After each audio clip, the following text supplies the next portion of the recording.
A gente repercutir esses números publicados hoje pelo IBGE, né, do IPCA 15, também a gente analisar como os efeitos dessa guerra, com uma possibilidade de ser prolongada, podem afetar as principais cadeias de valor aqui do nosso país. Chama agora o nosso colunista Gessner Oliveira. Gessner, sempre um prazer dividir tela com você. Seja muito bem-vindo e boa tarde.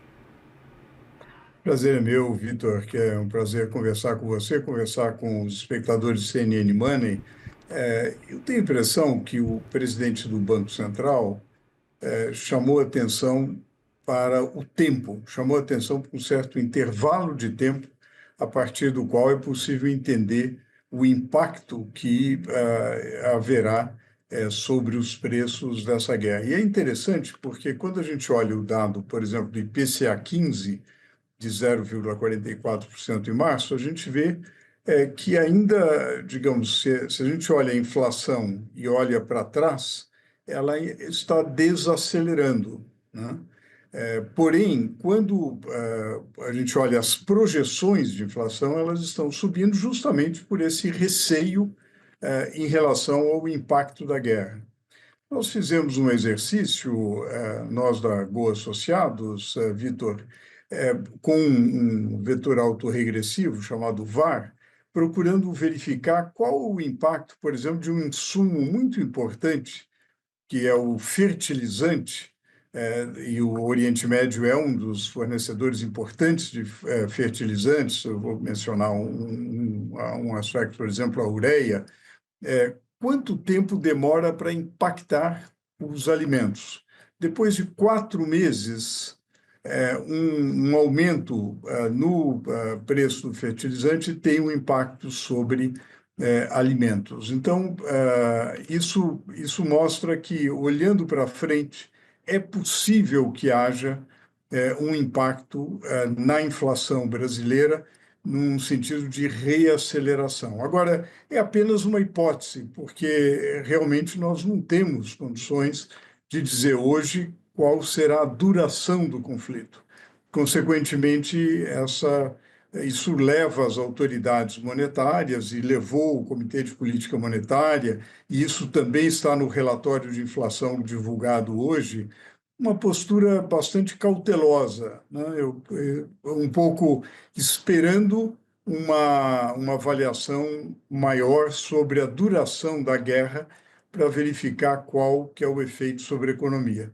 Agora, nós podemos dizer que há um efeito, não, Vitor, que realmente bate com as projeções da OCDE, outros organismos multilaterais, a própria revisão de projeção do Banco Central da inflação e crescimento, que você mencionou há pouco, que é menos crescimento, mais inflação, né? Se a gente quisesse usar uma expressão usual, um certo risco de estagflação.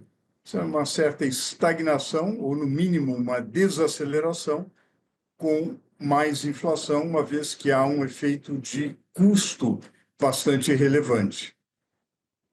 Ah, tem algum tempo, a gente já conhece um pouco do perfil de Gabriel Galípolo, vem se mostrando bastante ponderado, bastante conservador, seja durante as reuniões do Comitê de Política Monetária, seja pelos canais oficiais de comunicação ou qualquer tipo de manifestação como essa coletiva que a gente acompanhou hoje. Mas antes mesmo da publicação do IPCA 15 de hoje, né, que veio acima da mensurada, da esperada pelo mercado, o próprio Boletim Focus da última segunda-feira já tinha precificado uma Selic mais elevada do que anteriormente, né, de 12,5% ao final do ano, ante a previsão de 12,25% até a semana anterior, e também um IPCA mais pressionado, 4,17%. Dado esse cenário todo, o que a gente acompanhou pelo Boletim Focus, o que vamos acompanhar no próximo Boletim Focus, e essas falas de Gabriel Galípolo hoje, a gente pode considerar que cortes na taxa de juros na próxima reunião do Copom estão completamente descartados?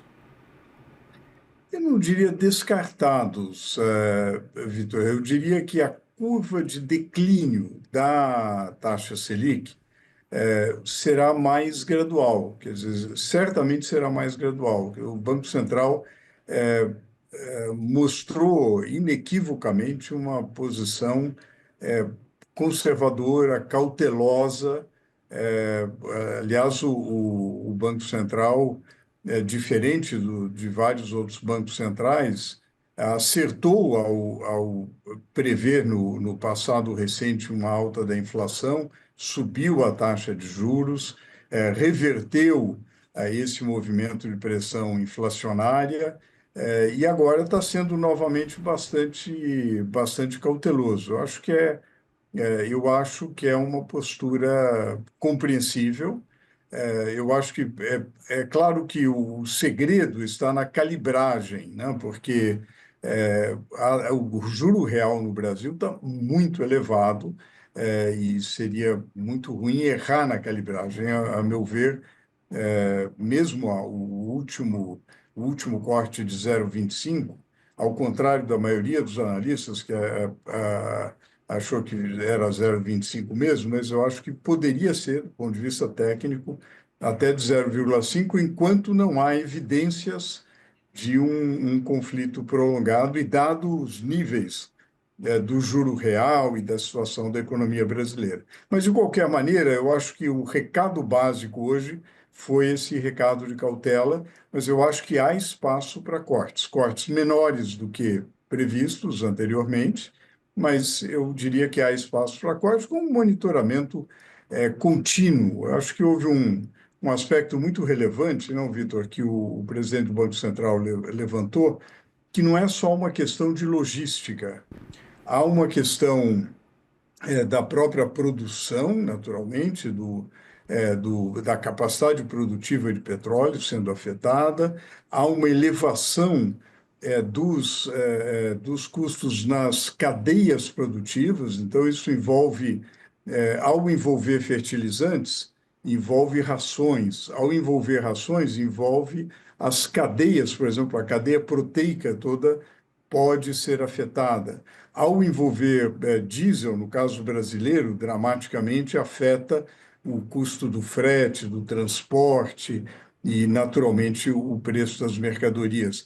Na cadeia do óleo, do petróleo, você indo para frente na cadeia, você afeta toda a parte de embalagens, a parte que também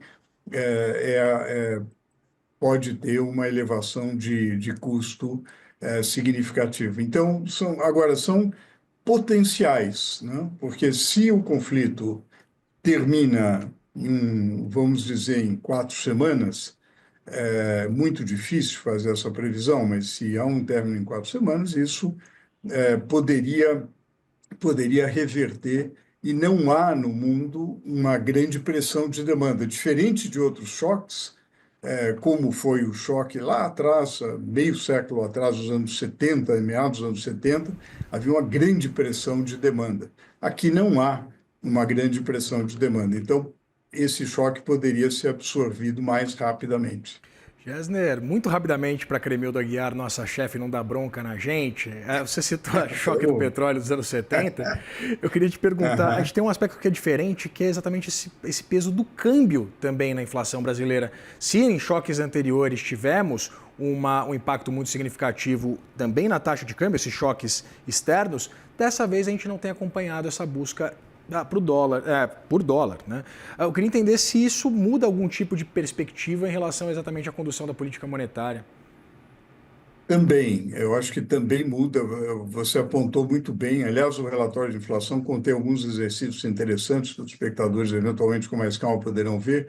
Mas na questão do câmbio, como o Brasil hoje tem uma posição de reserva internacional líquida positiva, você não tem um problema de recursos externos, né, de liquidez externa, consequentemente, e diferente de outras crises do passado, em particular a crise dos anos 70 do século passado, você não há um efeito sobre a taxa de câmbio muito imediato e, consequentemente, isso não é repassado de maneira tão intensa para os preços, né? Isso é uma diferença importante. Porém, nós temos, e como tivemos no passado, mas continuamos a ter hoje, um problema fiscal bastante sério, um problema de fragilidade fiscal bastante sério, que pode causar um problema de expectativa e acabar repercutindo no câmbio.